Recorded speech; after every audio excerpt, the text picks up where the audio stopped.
Okay, hey there, everyone. So, first of all, please tell me if you can hear me, because we are actually using a different microphone setup than I do usually. Therefore, you might not be able to hear us too good, and we might have to increase the volume output on the microphone. So, yeah, basically just let me know. And Carstein is here with me. He's actually just checking some last things on his laptop, and then he'll take over and basically continue the stream.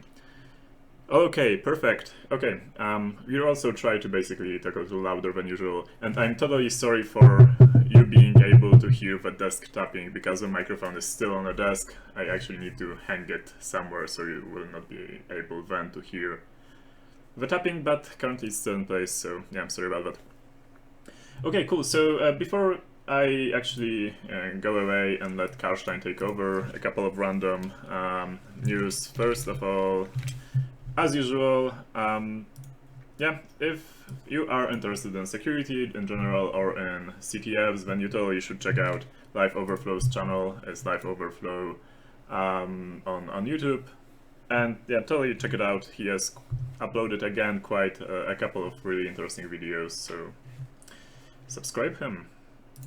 Apart from that, let me think. So there was Pwn to Own recently, and it was quite interesting. I think Chrome actually didn't got owned at all. Like, they didn't own Chrome for some reason, which is good. IE, or actually Edge, got owned really hard. I think like 5 different teams managed to get code execution on IE, so that was less fortunate. But yeah, Pwn to Own is always interesting to watch, but in the end you have to remember that regardless of who gets pwned and who doesn't, it doesn't tell you anything, right? I mean, at the end of the day, if somebody didn't get owned, you don't know if that was because the code quality is great or just somebody didn't want to waste a 0 day there because he had a higher bidder, I don't know. So yeah, if somebody got owned, that doesn't mean that he's like totally flawed. It might mean that they were unlucky. That's how security works, you probably know that. Okay, cool. So let me introduce our guest, Carstein. Yeah, that's Hello. him. So if you actually saw my Polish streams, you know that we already did one on Switzerland. Actually, that's the country we are living in. And yeah, it was 3 hours, and we had some fun talking about random stuff. Like, indeed. So yeah, but today actually Carstein will be taking over and sitting here, and I will be sitting on his place with my laptop and answering any questions, or actually directing any questions I see on the chat to Carstein, so I will be working as a moderator today. Apart from that, we have one Binary Ninja personal license to give away, and about in the middle of the stream, like let's say in half an hour, there will be an email address on the screen, which you will have to send an email, just that, and then will be one random person will get a personal license from Binary Ninja guys. It's actually the Binary Ninja guys who did offer to give away one license, so all kudos goes to them. Thanks. Okay, I guess that's about it. Yeah, KrzaQ isn't today's moderator. He's been demoted, as he's saying on IRC chat. No, not really. It's just that I will have a lot of time today, so he can take over. Okay, so I'm letting Carstein take over. I'm switching, I guess, to the desktop view. And I did hide your Binary Ninja somewhere here. So switch and have fun. Thank you. So hello everyone. First, thank you very much. Thank you again, Gilvo, for having me here, and I'm glad you can join me. Let's see if it will be worth the risk. Yes, exactly. Some of the jokes might be borderline, but we'll work with it. Okay, so first let me introduce myself. My name is Michael Malewski, or Michał Malewski. I react to both forms now. I work together with Genvel in the same team at Google. And today I'll be talking a little bit about Binary Ninja, the new awesome reverse engineering platform that you can use and buy. Starting. I don't do reverse engineering for a living. I do a little bit as doing some crackmes or CTFs. I don't do it heavily. So my view might not be like corresponding with your view, especially if you're like a hardcore reverse engineer. So What is Binary Ninja? Let's start with that. So Binary Ninja is a reverse engineering platform. It's a contender to the IDA reverse engineering tool. Why you should be interested in that? First of all, because it looks good. Of course, it doesn't have all the functions that the IDA has, but it's very promising. I'm sure that the development will catch up with IDA at some point. It's, in my opinion, it's very nicely built, so it's not as confusing as IDA can be from time to time. Especially good thing is that the GUI on top of it is using the same API that you can use. So whatever you can see in the GUI, you can do it as a form of a script. So it's clean, it's consistent, most important, not like IDA sometimes. What else I can tell about it? There's already one question. The question is, do you work at Google with Binary Ninja or do you work with IDA? So neither. I use Radara. No, I'm kidding. Sometimes I use, it's like this. I don't use Binary Ninja because I don't have a professional license. I'm still waiting for some functionality to catch up, but I'm using it at home for some CTFs and some like fun reversing. To be honest, at work I almost don't use IDA as well, because usually when we do analysis reviews, we have a source code, so there's really no need to use such platform. But I use it for fun. So what else I can tell about Binary Ninja? Of course, there's a page. You can see URL here. What I really like about it, it's that the licensing model and the price is really, really good. It's like $100 right now. It might increase in the future. So compared to, and it works on all the platforms. For me, that's great because I use like a Windows and Linux from time to time, and I don't have to buy 2 licenses like in case of IDA. And it's just $100. So let's face it, like we spend that money on coffee sometimes. Well, not really on coffee, but coffee plus cake in Zurich. So the most important thing I've already mentioned that I have a personal license and there's also a professional license. Apart from the difference that you shouldn't use your personal license for any work-related activities, there's one major difference that let's actually turn on the Binary Ninja how it looks like. The main important difference is that you cannot use GUI-less or headless processing with just a personal license. That's the main difference right now. So if you want to do some magic stuff like the team Trail of Bits did, like speed analyzing 1000 binaries to generate 1000 exploits for a CTF, you might want to use the professional one. Okay, so as I already mentioned, the good part about it is that API is nicely integrated into the tool. So with just a magic combination, you can display the API window, and you have access to all the things that the GUI has access to, mostly. And it's a fully functional Python console. So for example, we already have access to underlying functionality of Binary Ninja. From time to time, it can be a little bit intimidating or difficult to work with it, especially, for example, when you're doing when you're writing plugins. I learned it hard way that you're writing a plugin, the plugin loads, and something doesn't work. It crashes because, I don't know, you forgot a column in Python or something like that, something stupid.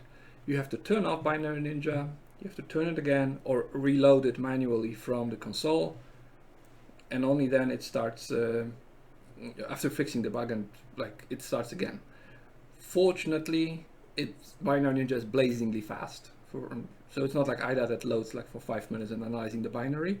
It's blazing fast, really fast. By the way, I've also heard that someone from Binary Ninja team will be on the stream and is listening to me. So upfront apologies for all the mistakes I'm making, and kudos guys for the cool tool. Yeah, Peter is here. Okay, that's great. So, how do we use the API? I cannot actually, unfortunately, I cannot draw things. Yeah, sorry. I can launch Paint for you if you like. Let's not shock our viewers with that. So it's like this. The main component is the binary view, as you can see. Binary view represents a single binary.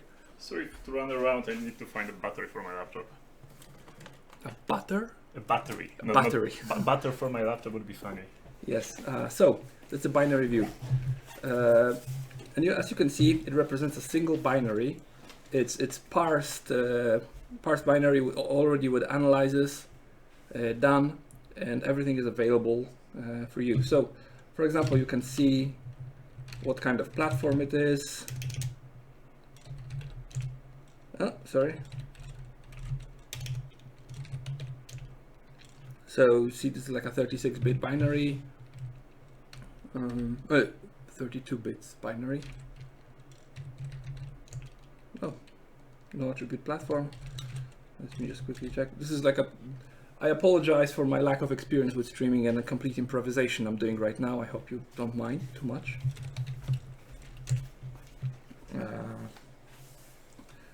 So binary view has a lot of things that we can use later on. For example, we can display all the functions that are defined in this program.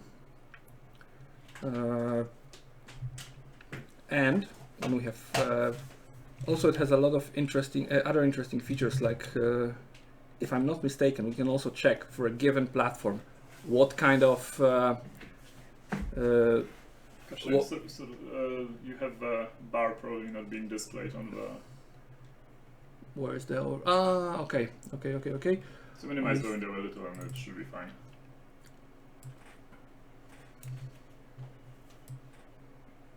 I think it is okay. It looks better. So where were we? It has a lot of like information about the platform. For example, how parameters are being passed to a given program, to a given function. How which registers are being used for a given for using syscalls, and so on and so on and so on. I forgot to mention, right now Binary Ninja supports 3 major architectures, x86, x64 and ARM. A couple of different ARM versions, but it is possible for you to write a plugin representing a given architecture. And if I'm not mistaken, there's an example plugin in repository showing the format of NES. I'll have to check exactly, or someone can correct me if I'm wrong. Where were we? Here. Okay. So basically, you can check a lot of things with a binary view, but this is just like information. So one more question actually is: are you able to make the font bigger in the Python in the console? Yeah. There was a way.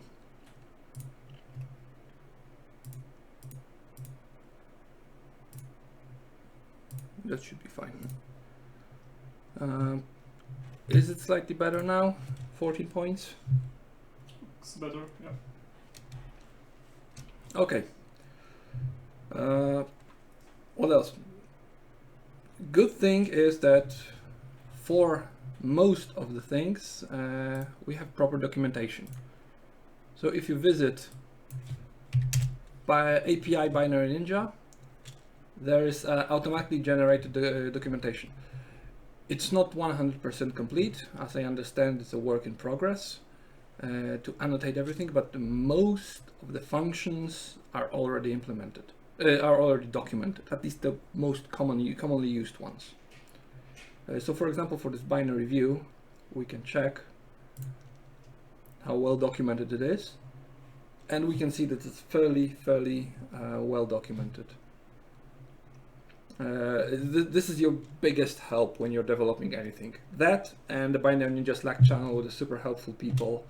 That if you have any question, most stupid ones like I sometimes have, they are really helpful. So just visit, and sometimes we have an occasional great laugh at the channel as well. Usually when we are mocking IDA. Could you make the window just a little bit, the bar a little bit higher? Sorry, not this one, the Binary Ninja. The Binary Ninja, okay. A little bit higher, because my animation is still interacting with it. A little bit, maybe.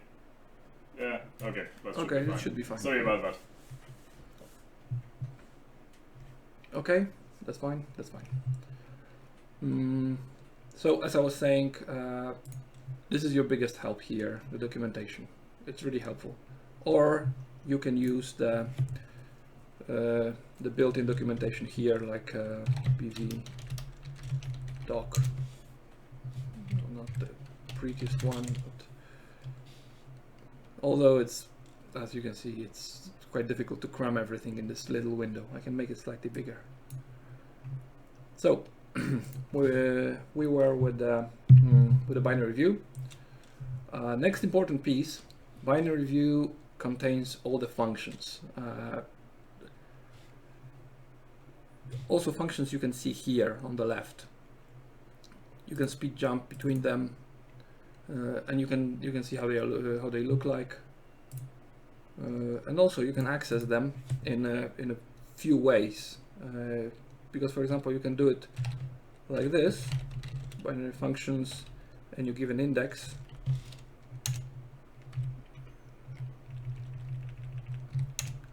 Typos. It doesn't tell you much right now, but you can always display like a name. You can display whether it was imported or if it was imported, or this is the active function. So imported and internal functions are differentiated.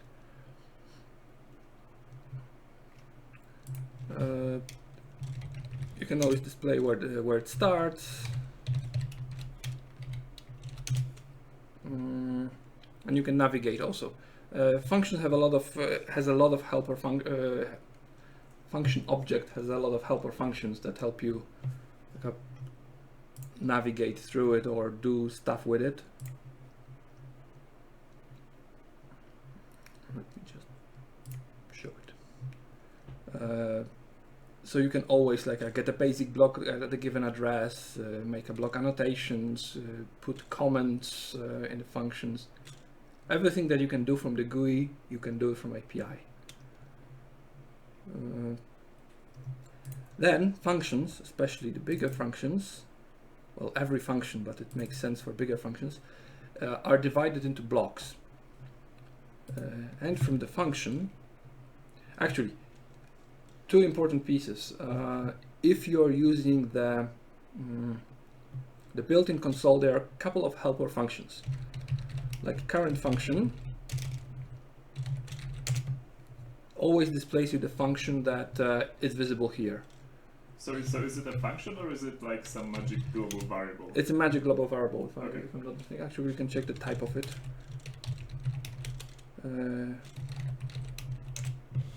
It's a class basically that always points automatically to the current function that you see in your screen. Okay. It's really helpful when you're developing a plugin where you want to a deep dive into it without building the whole plugin itself. So it's super helpful. I'll show how I use it slightly later on. It's a current function, current basic block, I think. Does it work? Yeah, current basic block. It shows you the starting and ending address of a block. This one. And there's also current instruction.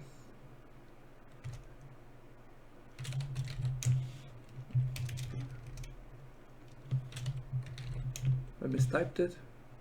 I guess that's my question here would be: is there tab completion? No, unfortunately not. That's another good thing to A feature request, perhaps? feature request. We can probably pre-filter it somehow and check the... Okay, it's too much. I'm sure it's in the documentation somewhere.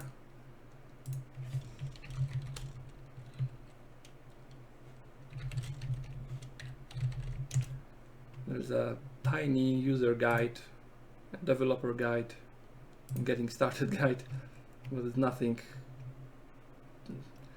shocking, nothing shockingly complete right now. So yeah, this is the list of shortcuts. So Peter says it's here. Here, okay, it's even better. Thanks, Peter. That's the hex address. So if we click here at this jump, we see it's 556 here. Perfect. Okay, that's the basic block. Basic blocks usually have at least one path leading out of it. It's edge. Can be more, especially with jump tables. Usually it's like if it is condition, it's 2. If it is just passed to another block, it's usually just 1. Yes, or they have also a couple of entering ones. Right now the block navigation, the graph, is not the most robust. I'll explain what's missing there, but if I understand correctly, the team is working over a new way of parsing the binary and new way of representing the graph. You're using some magic SSA, and it'll be much better in terms of navigation between blocks. So okay, and every block, as I said, is composed of instructions. So let's switch to some simple function.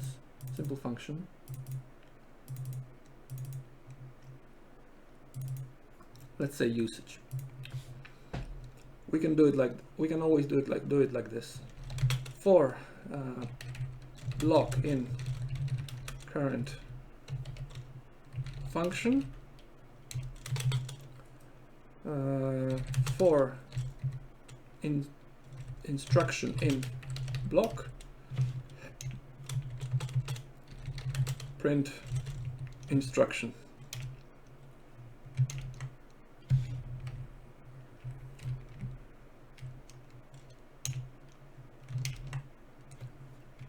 And we get like the full output. And this is the base of a lot of plugins. This double loop, that you iterate over current function, you get blocks, and you iterate over block, you get instruction. So for right now, it looks pretty standard, nothing shocking. Okay, so actually the shocking part is, what are the spaces in the second index? Yes, so this is right now what we look at. That's important.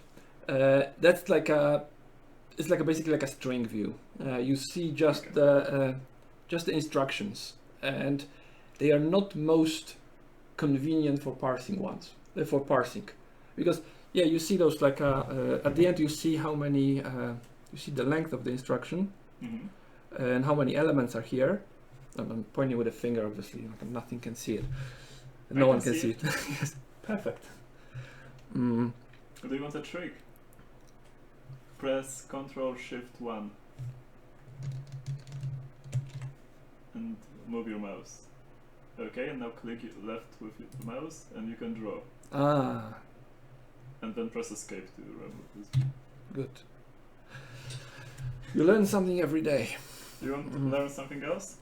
So the barber shopper says that if you assign a value to here, it actually jumps to the given address, to the here global variable. So okay, I understand. Yeah. So if I would like to, I don't know, 0x 8 768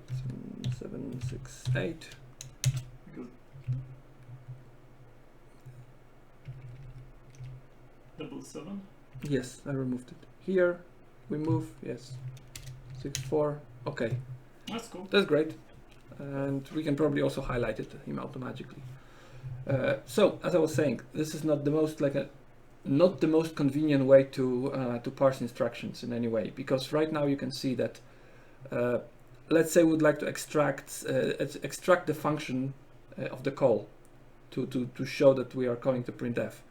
So we'll have to parse this tuple, take the take this array, take the first value, see if it is call. Not the most convenient way, especially with moves and so on.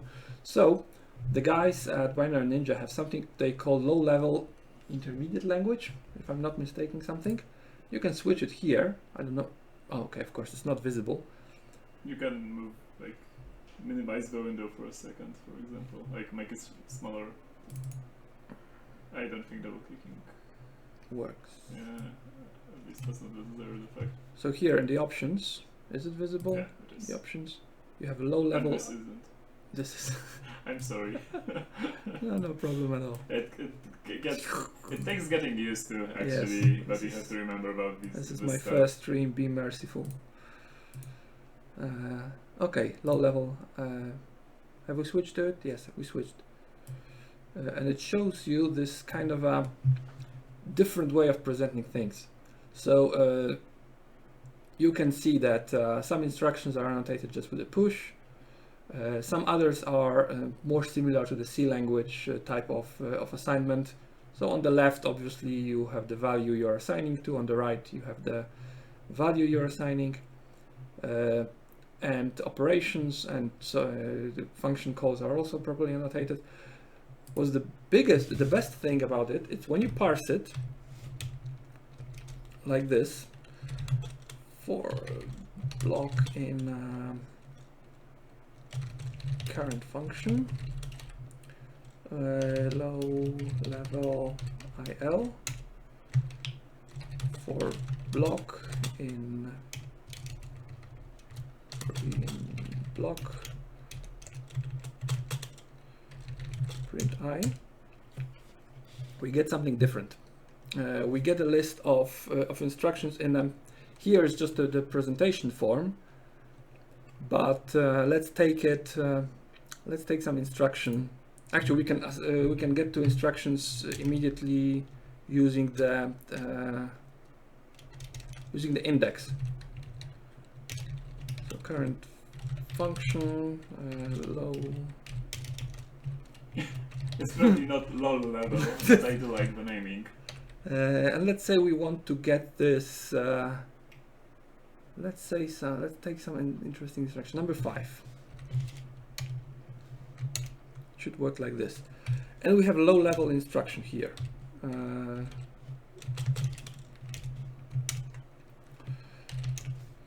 And the low-level instruction is something that it's called like infinite tree, because it's composed of leaves. So first we can check the operation name.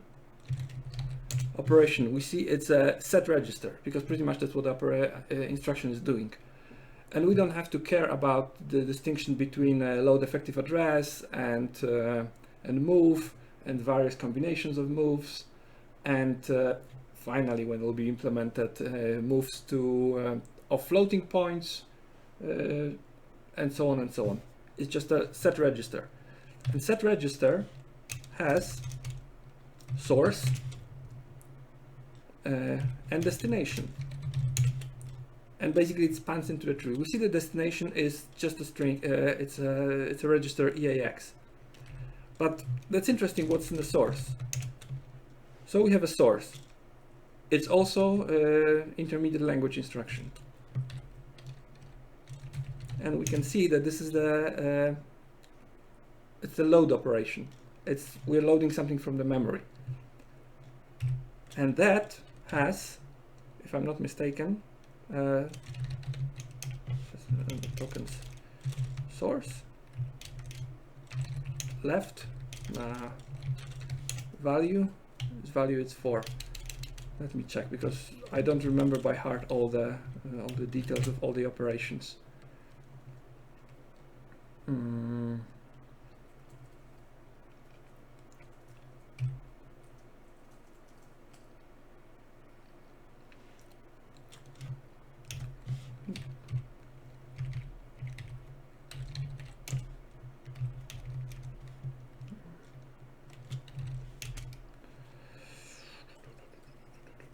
Okay, it's taking slightly more time than expected. Numerator name, source. Source is this.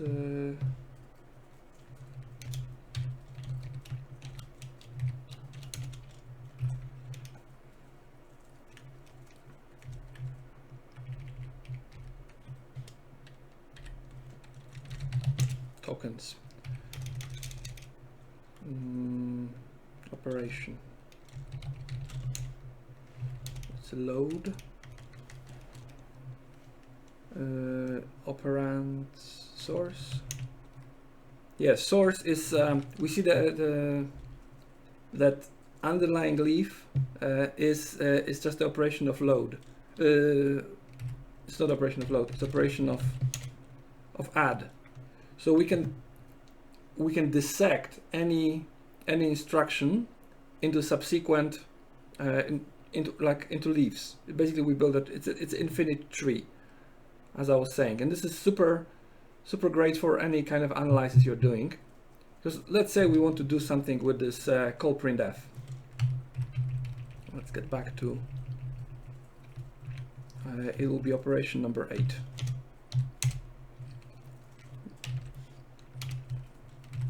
And we see this operation type. This is call, and we see that this it's a destination or value. I always forget.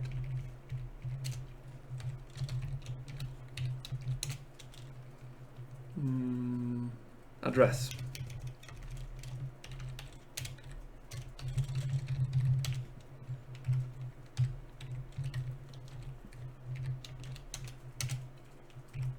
And let's say we want to get like a function from that place. Function add, get function add. That should work, I hope so. If my memory serves me right. Wrong type, of course, because we passed a string. And we see that, oh, it's an empty. Okay, screw something up.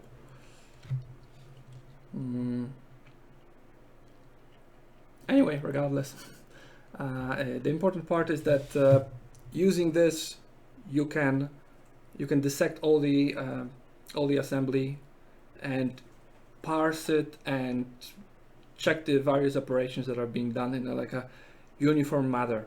Like, you don't have to do the parsing of assembly instructions by hand. You don't care whether they are in AT&T syntax or Intel syntax. You don't have to worry about it. The low-level instruction language does it for you. And also, good thing is that you can, if the developers decide to add support for new architecture, they can use a lot of analysis code, because the analysis code operates on the LLIL, and apply it to the new language. Okay, so let's skip to something that actually we want to do today. Peter says you wanted dest and not il.address. Okay, because address is probably the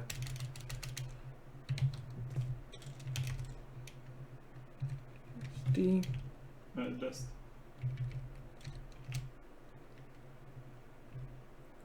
The wrong type.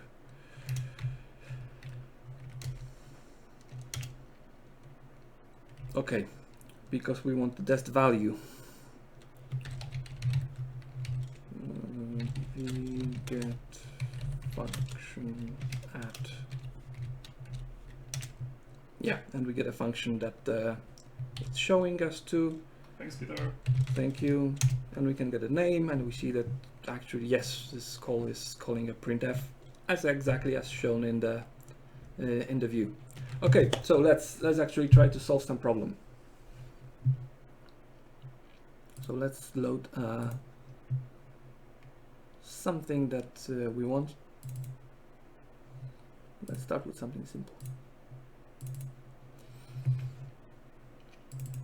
Okay, common thing is when you're doing some KrzaQ and it's based on, actually it's quite common for some simple KrzaQs that the developer used a lot of syscalls, and no one, I believe no one remembers all the syscalls by heart, and if you do, you need a better hobby. So we are seeing this, like I'm assuming that everybody kind of knows how syscalls are being called. So the value which syscall to be called is stored in EAX register, and then the int 80, the interruption 80 is being executed, and it tells the kernel which syscall to call. But for example, I don't remember by heart what a 4 is and 1 is. 1 is exit, that I remember, but they are, I don't know, 200 syscalls in the kernel right now? 300? Maybe 300. Maybe 300. No one remembers it by heart. So let's try to solve this problem using a plugin. So we have a current function. Let's try to represent it using intermediate language. So we see the instruction number 7 is yeah, Robert says it's 350 syscalls currently. That's a lot. Well, not in comparison to Windows, though. I don't even want to know. Yeah, I don't know. 1,000, maybe more in Windows. Probably more if you count Win32k. So yes, we will be looking for LLIL syscall. So let's write a simple loop. Actually, do I have some notepad here that I can put stuff on? You can, if you click here, press Shift F4 and type a name, whatever. Yeah, sounds perfect. And yeah, it's Vim. You know how to exit Vim, right? Yes. I cannot let you out if you don't exit Vim. Switch to another console and kill it. Okay, that's one way to do it. Yes, that actually it's not. I mentioned Radara at the beginning of a stream. I really like the concept of Radara. It has a lot of useful tools, but the first time I ran Radara, it really reminded like it was a walk down the memory lane of the first days with Vim. When I opened the Radara, I opened some views, and then I had to switch to another console and just kill it because like I had no idea how to exit it. So yeah, kudos. Same impression actually. It's like what I mentioned on my streams, but when you launch binary Ninja, you basically know what to do. When you launch IDA, you know what to do. But if you're from the Windows world as I am, and you launch Radari 2, you're kinda lost. I tried following one tutorial once, but it's still on my to-do list because I heard it's a great tool. But yeah, I guess the entry level is a little higher for Radari. Feel free to move the notepad. Yes, I will. I'll do it slightly differently. So let's start a simple thing. For a blocking current function.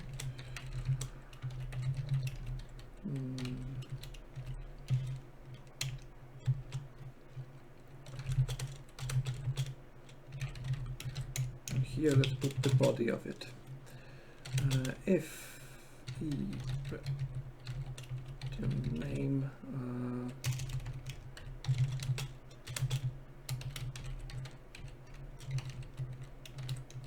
double equal. And not call but syscall.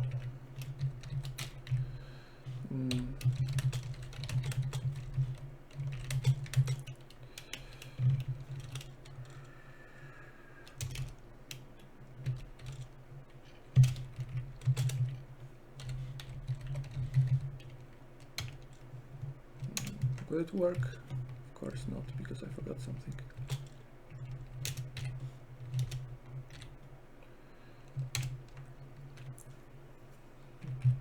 Okay, so we see we have two syscalls.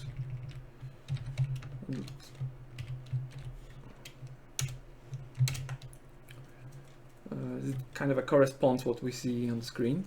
Now we would like to know what kind of syscalls they are. So let's create a little, let's pretend we are checking what kind of syscalls those are. And let's make it like this. Syscalls, syscall number 1 will be exit, and syscall number 4 is it right or read? It's right. It's right. Of course, you have to have your own. You have to somehow parse the syscall table and turn it into this big blob of data if you want to do this plugin, which I might do at some point, slightly more comprehensive. So we have this. We found a syscall, and now, okay, how to get the value of the EAX register when we found the syscall. So we are here at this instruction. How to get the previous value from here? Well, we see it, but how to do it programmatically? So there are two approaches. One not so good approach that I used in the past was basically scan continuously through the block and update every time you see any operation on the EAX register. That's cumbersome, that's not the best one. It's only useful in some cases, corner cases, that unfortunately I had to implement. But thanks to LLIL and the Binary Ninja, Binary Ninja tracks the state of both stack and all the registers through execution. Well, not through execution, through static analysis. And actually we can do it like this.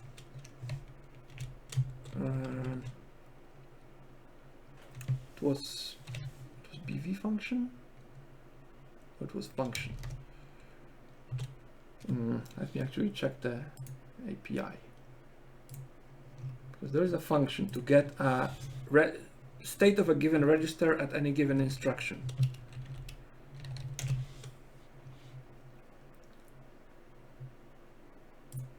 It's a function.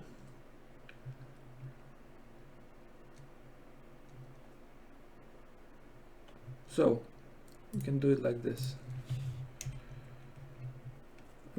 We found a syscall we found the syscall number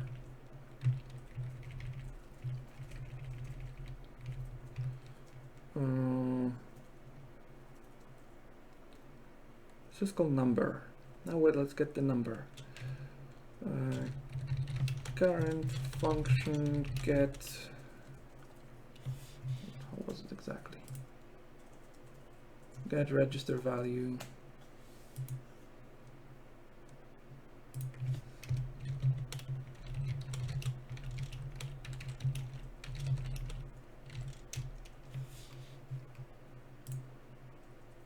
Instruction. With those long names, you see the developers were clearly inspired by Java.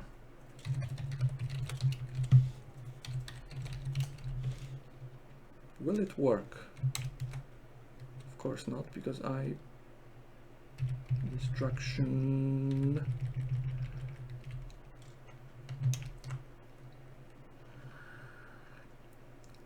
function object that has no attribute. So Peter says it's just this. It's like Get reg value at. Okay.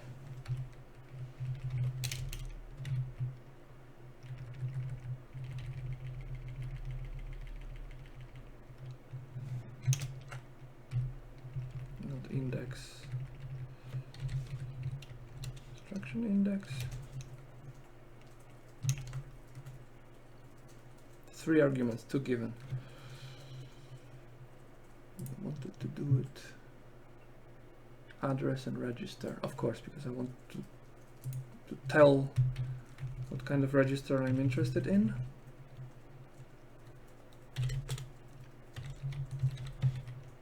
EAX.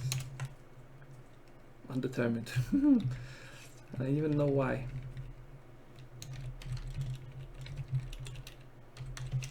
I think I need to use to mention specifically.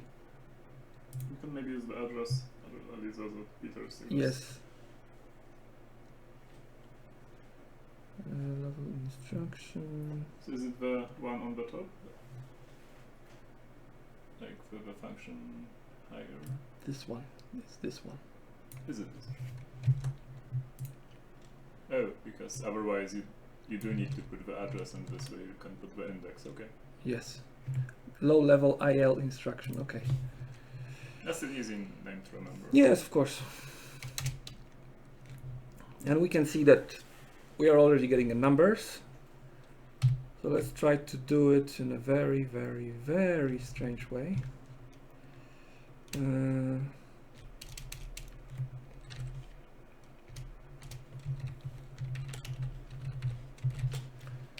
Syscall number.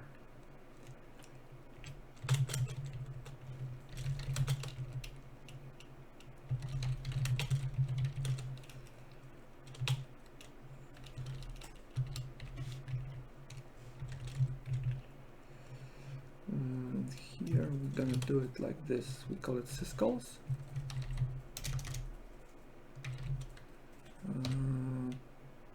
Syscall num value.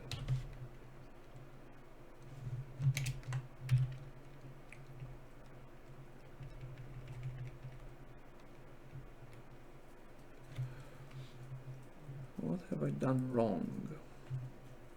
Of course.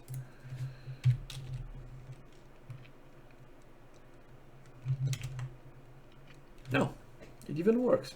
I'm surprised as you are. Now it will be good to actually, because printing it in the console won't do us for a lot of good, because we just see. It will be good to actually reflect those findings in the view. So what we can do is, I know there's a bit of support for some basic graphic primitives, but let's just put a comment there. So let's just put it like this.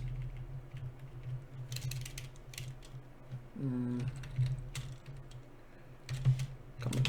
Now, how to put a comment? By heart, I don't remember. So of course, consult the API.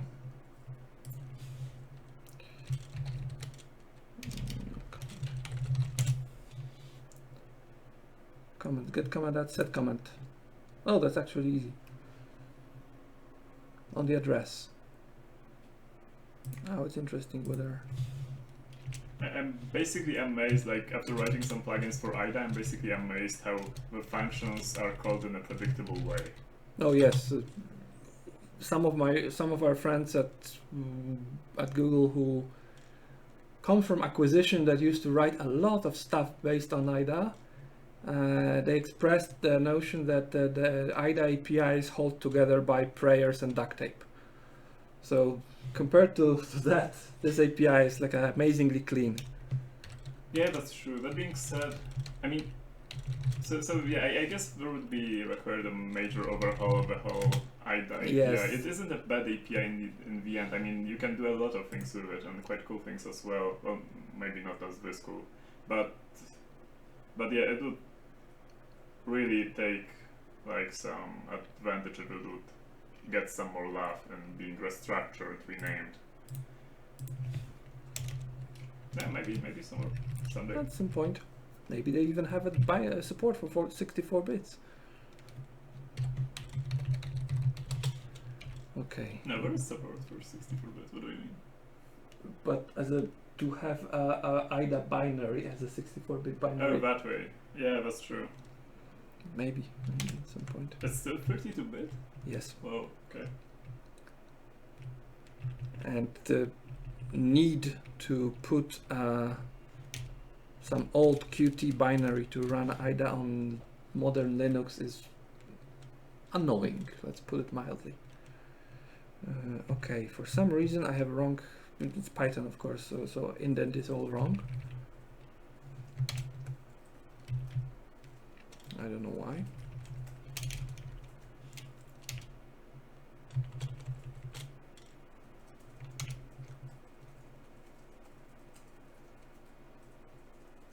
Okay, for some reason it annotated. Okay, we did something wrong. No, it seems okay because the syscall and return actually have both the same address. Okay, reason. that's right. Yes. Why do they have the same address? No return means that this function no return, doesn't return at all. Yeah. So it's an annotation from Binary Ninja Analyze Engine. So can you actually set a comment on an index instead of an address because the indexes do differ? I don't see the option in API. That's actually something that, like, you have Peter there? Yeah, I have a Peter there. So yeah, Peter, if you know the answer to this question. The only set comment I see operates on address, and if we jump to the source, wait, you can jump to the source code instructions. That's cool. I missed. Well, the source of the bindings, not the API itself. And where's the set? Oh, there it is. It's set comment here, so it's calling the set comment for address, and unless there's a set comment for a, I don't think it supports it right now. But anyway. Okay, so we have something. We can pretty much take this value. I'll spare you the packaging into the plugin itself, but it's super simple. And let's open this other binary, but we'll have to add something. This other binary has we'll get an error if you try to run it because the syscall, there's also a syscall number 3. So let's redefine our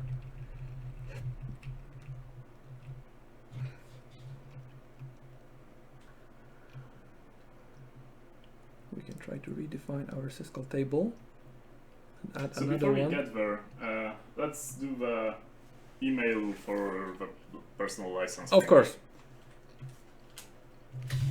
And I'll let you get back to it in a second. Of course, no problem. Yeah, so I'm here again. Okay, so basically the idea behind the lottery is that you'll have to send an email, just send an email, nothing more, to a specified address, and there are no hooks attached, as in, well, almost no hooks attached. The email address that you will use will not be used for anything. Also, I will probably just remove the email after the lottery is done. And what you'll have to do is you'll have to put your nickname or some kind of other identity name / whatever inside the body or the subject of the email, so I just know how to pronounce you on the live stream to tell you that you won. And that's about it. And at the end of the stream, we're going to run a short script which is sponsored by /dev/urandom, but will select basically one person who gets the personal license. And again, the personal license for Binary Ninja is actually sponsored by the Vector35 guys, so thank you very much for doing this. Apart from it, I think that's about it, so let me just put the email address here.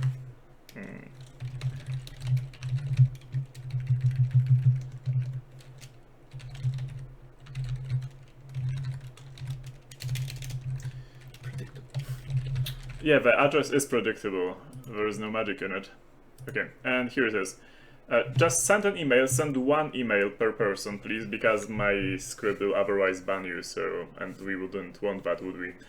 And this email address will be here for, let's say, about 5 minutes, and then I'm going to turn it off, and at the end of the stream, when we'll be like closing, I will run my script and tell you who won. So basically that's the deal. Also, probably, yeah, I think that's about it. That being said, please be mindful that probably the Binary Ninja guys will not be able to give you a license if you're one of the countries which are restricted, and I guess it's, you know, it's not really, doesn't depend on us, so sorry about that in front. Blame the European, the United Nations. Okay, I'm back. So we've been talking about how much time we have, not that much, so I'll speed things up. Syscall table. So again, the subject or the topic of the email should be your nickname, and that's it.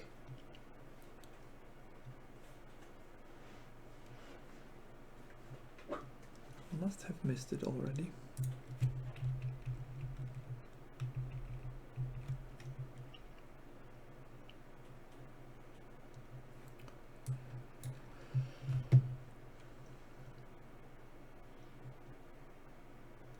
Anyway, Peter answered that you cannot set a comment to an index yet. I guess that's a yet. Or that might be you will never be able to. Sorry. Is it like a specific yet or it's implied yet?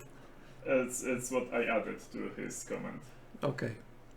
Somebody joked on IRC that the feature request list might be a little, might have some additions after this live stream. Yes, well, there's like 300 items, and so that's a lot in issues on GitHub. Last time I checked. So if you're expecting like some quick progress on your requested functionality, you might wait a little bit. If I'm not mistaken, we are adding syscall number 3 here, and that's read.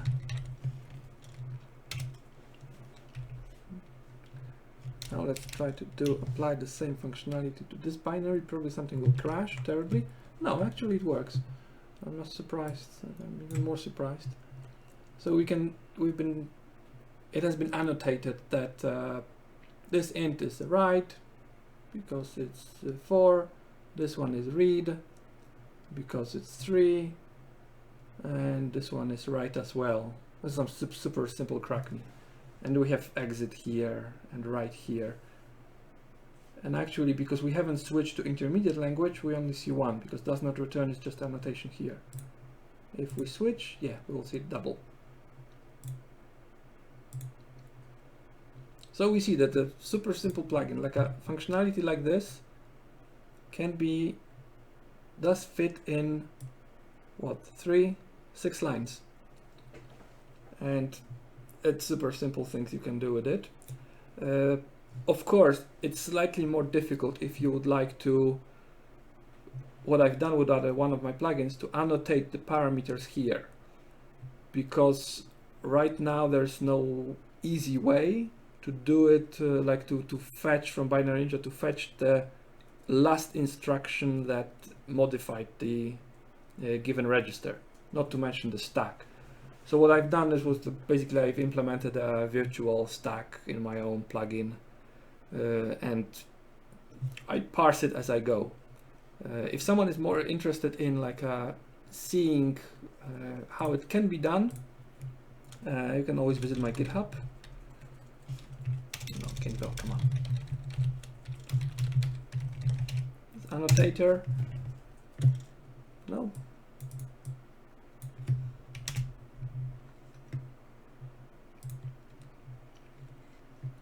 And I have a plugin that basically do the same to libc functions what I do here for syscalls. Could you hide the email address now? I actually couldn't do it. I can, but probably I'll turn something off. Yeah, maybe not the stream. But if you could copy paste the address actually to both chats on the left. This one? Yeah. This one.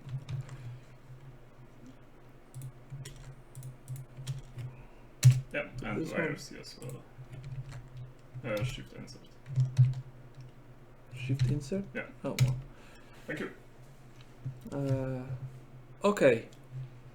So yeah, I've done it in a slightly different way here. That I'm parsing. Could you zoom in to make the font bigger? Thank you. So I construct a stack, I update it, I parse various calls. Stacks are implemented per platform. And you can see that, for example, for 64-bit, I'm using registers to pass arguments, and I'm annotating them. Basically, it's a fun read if you're interested in that. It's super simple. Now there are 2 plugins I would really like to tell you. One, I don't know where it is, publicly available, but I'll tell in a second about it. But there's one plugin that I really recommend. It's called Ripper.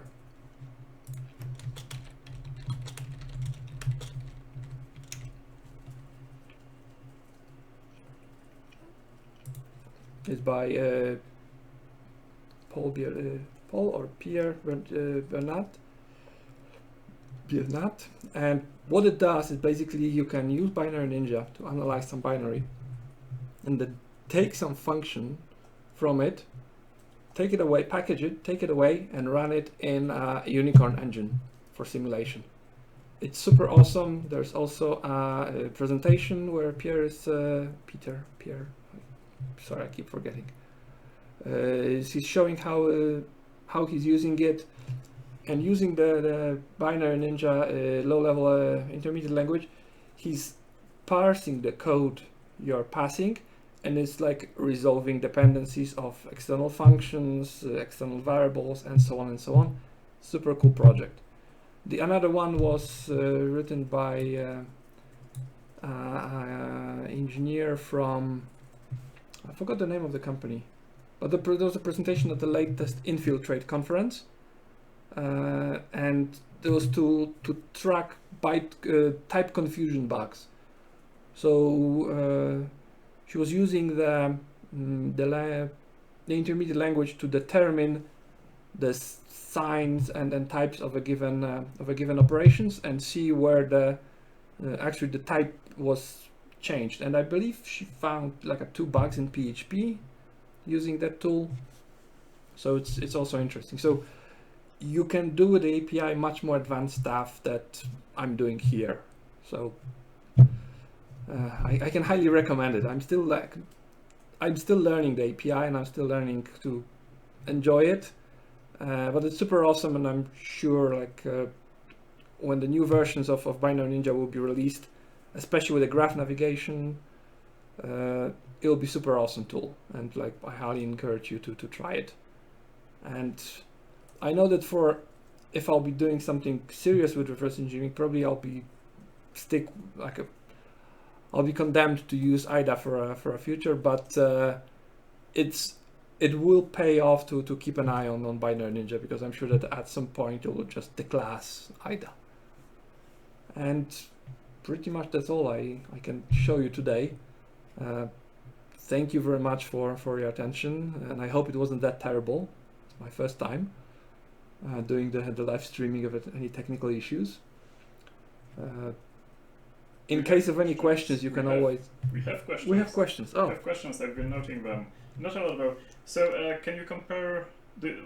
what's your experience with Radari 2, and can you compare it to Binary Ninja? Yes, my experience is that I saw some presentation, I did one tutorial, and I tried to use it once, the Radar 2.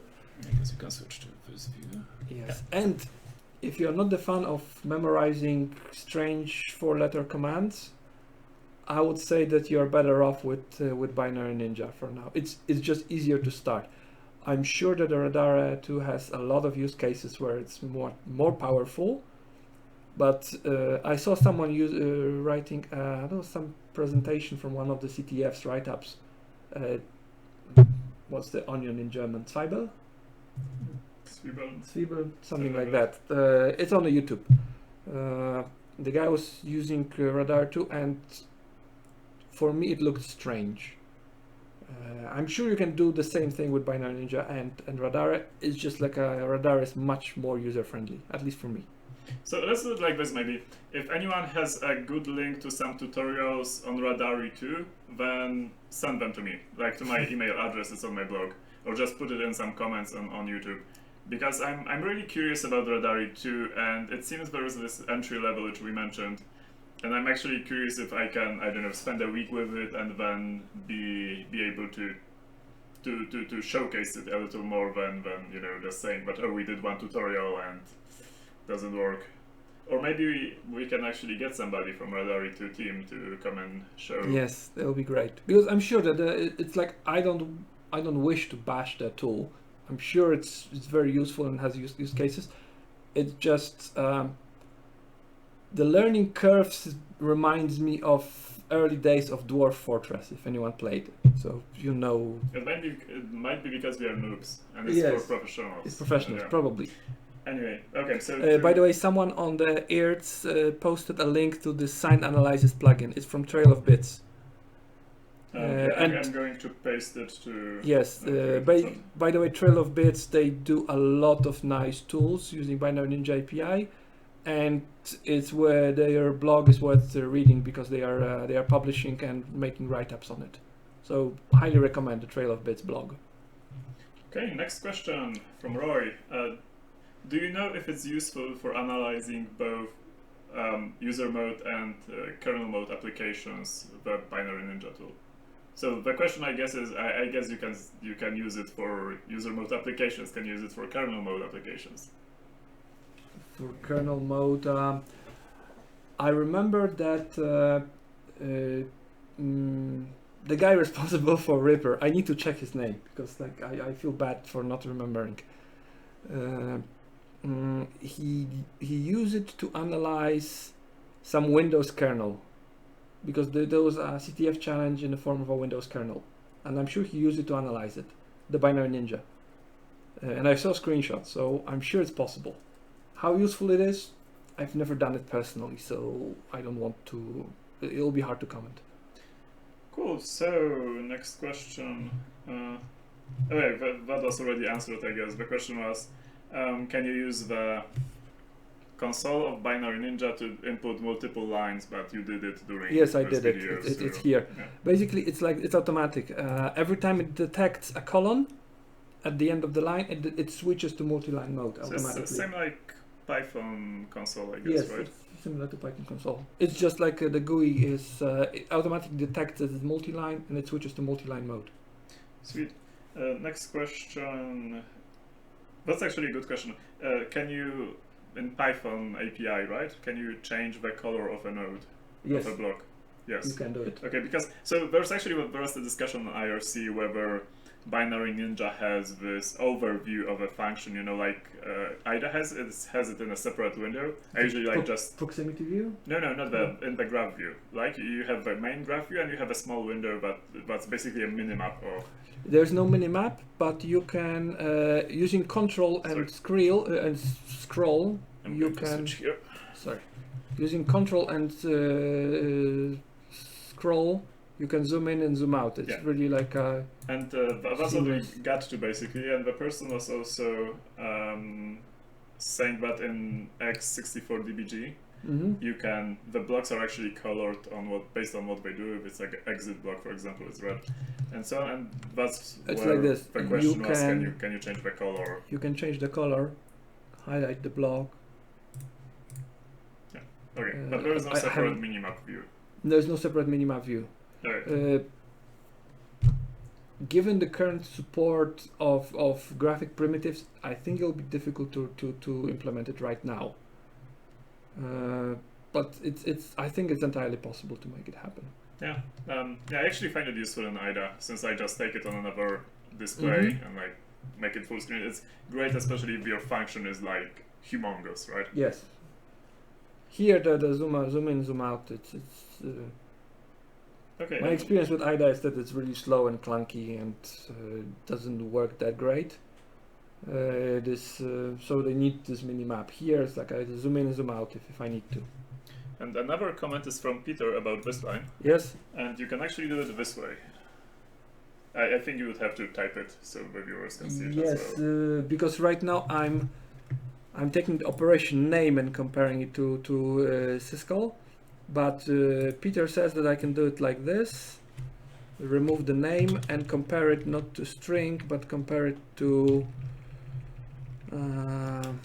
low level IL. Operation, basically use enum instead of comparing to string. Probably it makes more sense if they decide to change something. It's more universal and will probably work if API changes a little bit in the next version. Yeah. But it's way more typing. Yeah, exactly. Yeah, that was actually it should be like 2-letter shortcuts for everything. It's like in Radara. Or is it like a five different Random. keys that you need to play, use at once? Sweet. So I guess we don't have any more questions. So let's get to the lottery. Okay. So let's switch. Yeah. Let's switch let's the switch. chairs actually.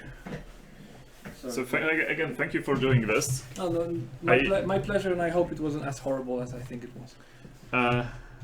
So since I have no idea how horrible do you think it was, I'm not going to comment on that. Oh, it's a fishing for compliment. Come on. Okay, so it was great. Don't worry about it. Now, one question: how the hell do you open this window? Because I missed the beginning of the stream. Control. You can open it from the views. Yeah, view, and then Script console, and it control. Oh, it's like in Quake. Like in Quake, pretty That's much. awesome. With control. Sweet. Yeah, I really like the API. Let's get to the lottery drawing. So I'm actually going to leave you guys with some music, and then I'm going to open my super secret script, run it, and tell you who won. So be right back.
Okay, so we have a winner. I'm going to minimize this, and the winner is this person, Automapper. So congratulations, you won the Binary Ninja personal license. I'm actually need to send your contact details to Vector35 so they can send you the license. But I'll contact you after the stream. So I guess that's about it. I bet half of the viewers are Polish. Yeah, given that, given where my activities usually lay, that might be really accurate. I'm going to take a quick look if there are any more questions on YouTube. There's a question, where can I get one of those awesome t-shirts? So I have a Binary Ninja t-shirt, somebody noticed already. I actually got them from Vector35. I don't have any. He doesn't have, so I'm better, obviously. I don't have any schwang. Shop.binary.ninja, it seems to be a thing. Yes, they have hats, t-shirts, and coffee shake and cocktail shakers. Cocktail shakers. Okay, that's cool. I'm thinking there's something like that. Okay, thank you to Peter from Vector35 to being here as well and answering the questions on YouTube. And I also thank you to whoever did ask the questions, since there were quite a lot of cool questions today. There's also a question if we can post a whole Binary Ninja log somewhere. I think there's a little value of that. I will, if I have an hour over the weekend, I'll just write this plugin doing that and post it on GitHub. Yeah, if you could actually, then I'll post a link on my blog afterwards to his blog, and on his blog there will be a link to his GitHub, and then you will find a link to the code. Basically, that's the idea. Yes. Okay, so that's it for today. If you have any ideas for the next topics on the streams, then just let me know. I'll just put them in the comments under this video once it's archived on YouTube. Apart from that, the next live stream is going to be about format string. I'm probably not going to cover the basics of format strings, maybe like just 10 minutes of that, and then I'm going to focus on some advanced tips and tricks basically on format strings, since it sometimes appears on CTFs and you basically need to know how to do it. Oh, someone hopes I come back. I can run on multiple topics. Just pick one.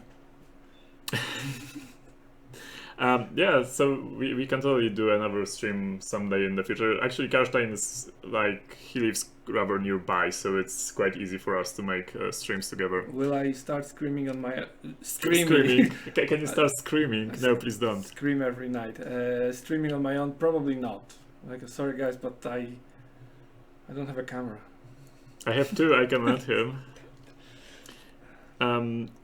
Cool, so yeah, that's about it.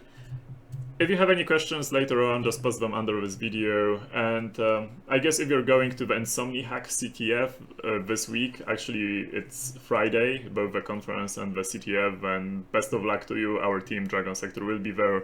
We'll be basically defending the title 3rd year in a row, since we won 3 years in a row. Good luck. Keep like your fingers crossed and like wish us luck. We're going to need it based on like how awesome our CTF teams are. So thank you, and enjoy the rest of your day or your evening, and see you next week. See you.